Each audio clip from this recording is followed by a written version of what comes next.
Yesterday I told you that they were supposed to come pick this up yesterday. Now, of course, I went and got tires in the morning, so when they messaged me in the morning, I said, well, I won't be here in the morning, you can come in the afternoon. Right at, after 12 o'clock is what I said. And they said, okay, that's fine. Well, 3 o'clock rolled around, and they said they'll be there before 4. Well, I closed at 4, so I knew what that meant, that they were going to be here at 4:30, 5 o'clock. And we had this movie planned out last night that we wanted to watch, and it's a long movie, it's 6 hours. So I said, well, I'm going to be closed at 4. Oh, okay, well, maybe we'll come by tomorrow. So they already knew they weren't going to make it by 4. Okay, sounds good. I understand, I wasn't home this morning, so might have caused you some issues. And so here it is, almost 1 o'clock in the afternoon today, and I haven't heard a word from them. So I don't know. It has gotten me to really think about how I'm going to handle, this situation. Now, I would never have charged these people a storage fee, or I'm never going to sell this mower. It will sit here until I know they moved out of town, because they've given me so much work. I mean, his father has come over, his uncle has come over.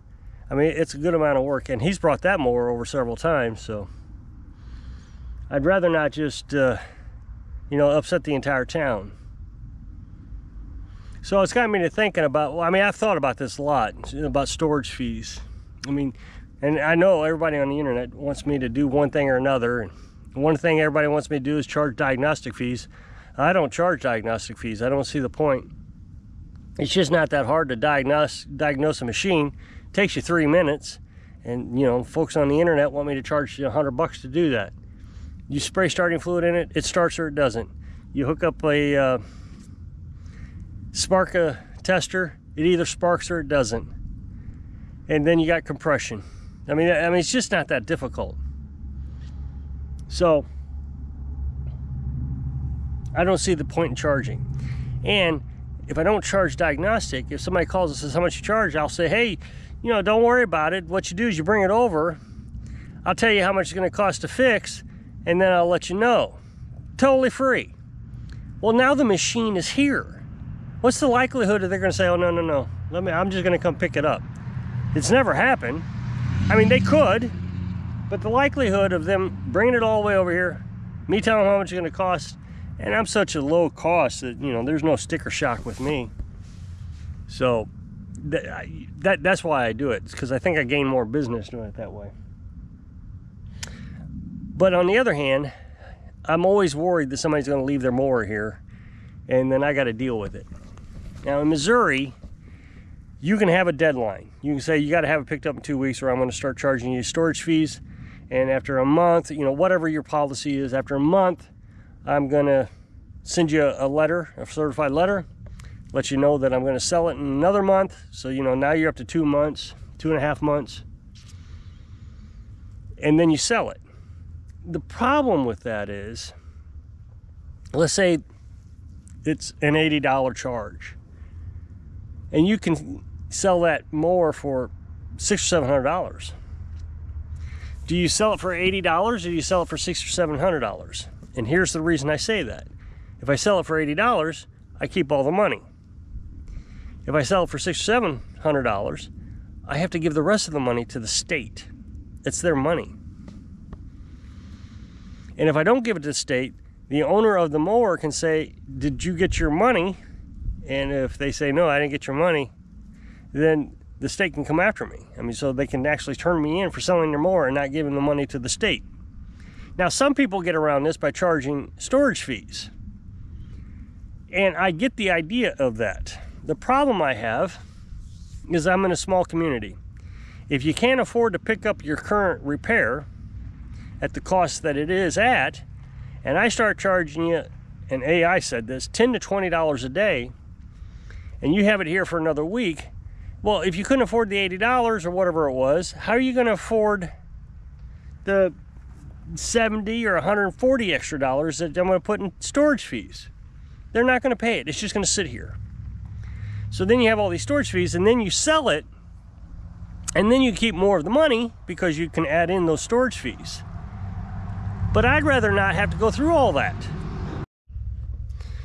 Now somebody just showed up, wanting my phone number and all that, so I had to interrupt the video. So I don't know if I'm going to be able to pick up right where I left off, but I think I was talking about storage fees, and nobody's going to be able to afford storage fees around here. So that's almost out of the question. Either I give the state a bunch of money, or I have to store things. So I've been trying to find a solution to all this. And I think I've got a short-term plan, and then obviously a long-term plan. So the short-term plan, I think what I'm going to do is every time I send out a bill and say your mower's ready, here's what it costs, I'm going to put a little disclaimer at the bottom. If it's here longer than 2 weeks, I'm going to charge a flat $25 fee. So it doesn't matter if it's here 2 weeks. Well, what I'll do, to be specific, and so that'll be at the bottom. So so after 2 weeks, so it'll go by a week. I'll remind them, hey, your mower's here, and then 2 weeks goes by, and I'm gonna say, okay, so we're at the 2 week mark. So now I have to implement the $25 fee for storage. At that point, it doesn't matter how long it's going to sit here. It's going to be here. So when they come pick it up, I'll just add that $25 onto it. Hopefully that will incentivize them not to leave it here. It'll be enough that, like, well, I don't want to pay that extra 25 bucks, so they'll come and get it.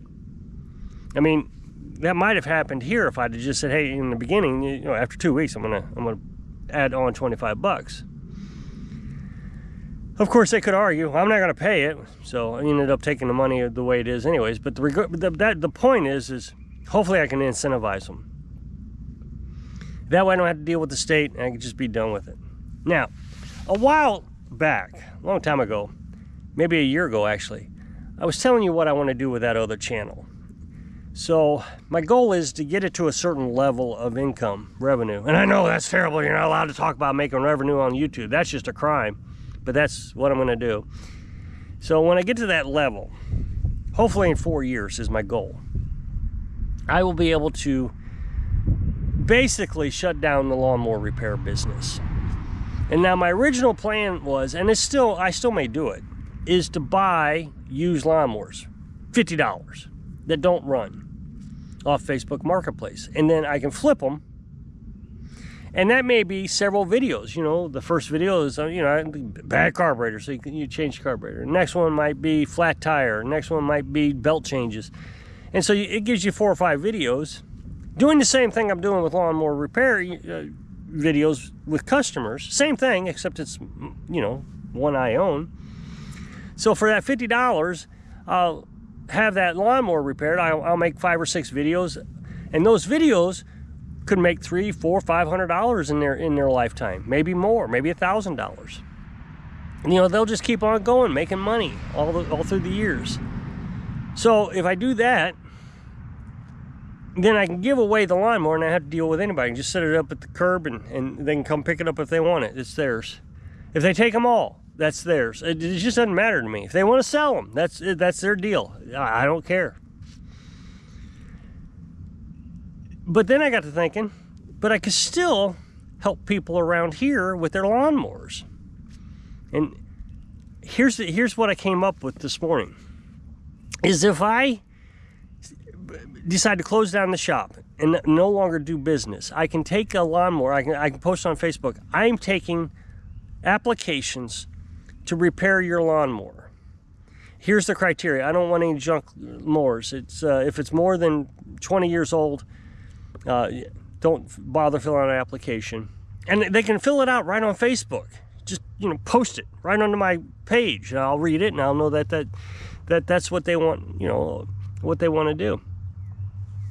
And I can look at the mower. Of course, you got to take a picture. I can look at the mower to make sure, it doesn't have a rusted out deck or anything, or, it's been ran off a cliff, that it's in reasonable condition. A carburetor needs cleaned, or, mower deck, or new blades, or whatever, service. And I do it for completely free, with the understanding that I'm going to be making a YouTube video of it. That's the price of admission, is your lawnmower is going to be on YouTube. If I can do that, then, you know, I'm getting all this lawnmower work still, and it's free. The advantage I have is I won't be getting people bringing over, you know, yard sale stuff. They picked up a chainsaw at the yard sale, and now they want it, you know, refurbished. Or they picked up a 60-year-old lawnmower and they want it refurbished. I can avoid all that by saying it's going to be on YouTube. Here's the criteria if you want a free lawnmower repair, and bring it on over. Then I don't even have to pick up and delivery. They would be responsible for it. If they want a free service, they at least have to figure out how to go and bring it here. They can go over, get a U-Haul trailer or whatever it is they need to do and bring it over. Or, you know, ask Uncle Tom to hook up his truck and trailer and grab the lawnmower, you know, whatever. It really is amazing how many people know people with a trailer and they don't ever think to ask their friends for the trailer. I mean, my neighbor has a trailer and she loans it out all the time. So I think if YouTube is still in a good shape in 4 years, and, you know, I'm making pretty good money, that might be the direction I can go. I do need to worry about my future. You know, Social Security, they're already talking about, you know, knocking off Social Security before I actually am able to collect it. So, in my entire life, I knew that Social Security was a tax, that I would never get the money back. I've always known it, and I paid a lot into it because most of my career, I have been self-employed. So I paid 15% in Social Security. Everybody else pays 7.5%. But when you're self-employed, you pay 15 because you don't pick up the employer spot. See, the employer picks up this other 7.5 that you get, and then they get to write that off as a tax deduction. So it doesn't bother them at all. But being self-employed, you pick up the whole 15%, and you're just stuck with it. And now they're not going to pay it out. And if they do pay it out, they're already talking about huge restrictions. It went broke. And I knew it was going to go broke. You have way too many people collecting on it without being retired or without having paid anything into it. There was a lot of people that took it and never paid a dime. I mean, I knew this one guy, he filed for Social Security the day he turned 21 years old. Said he couldn't read. Or disability, I should say. Said he couldn't read.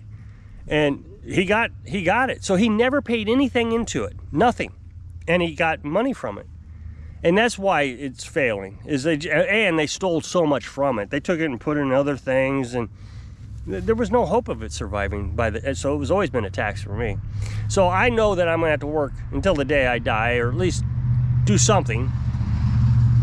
And I'm okay with that. I mean, the huge advantage that Carolyn and me have is that we don't have any bills. Nothing.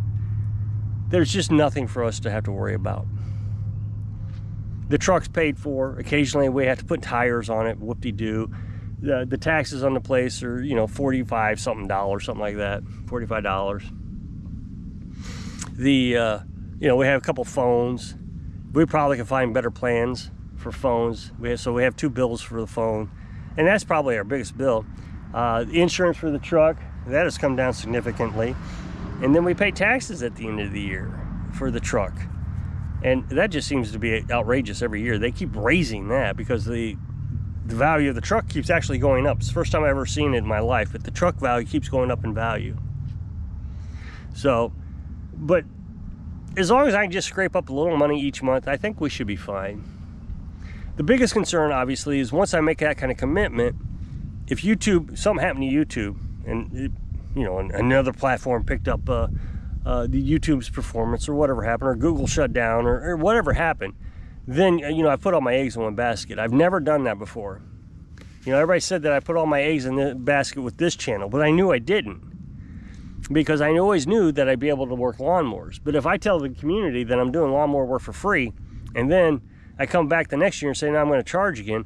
But what I could do is just make it year by year and say, okay, this year I'm doing lawnmower repair for free. Next year, oh, and the other thing I could do is, if I have, you know, 10 lawnmowers that I'm doing for free, I could still charge for other lawnmowers that didn't make the cut. So, I mean, there's still options available to still make some money from the lawnmower repair. Anyway, that's my plan to get away from having to deal with customers and getting, you know, having to deal with people just letting stuff sit around. So if you'll click this up next box, it'll take you to a video over my other channel. We appreciate it. Go check it out. So I hope I can inspire you. Come up with a plan. So you can live your dreams. Thanks for watching.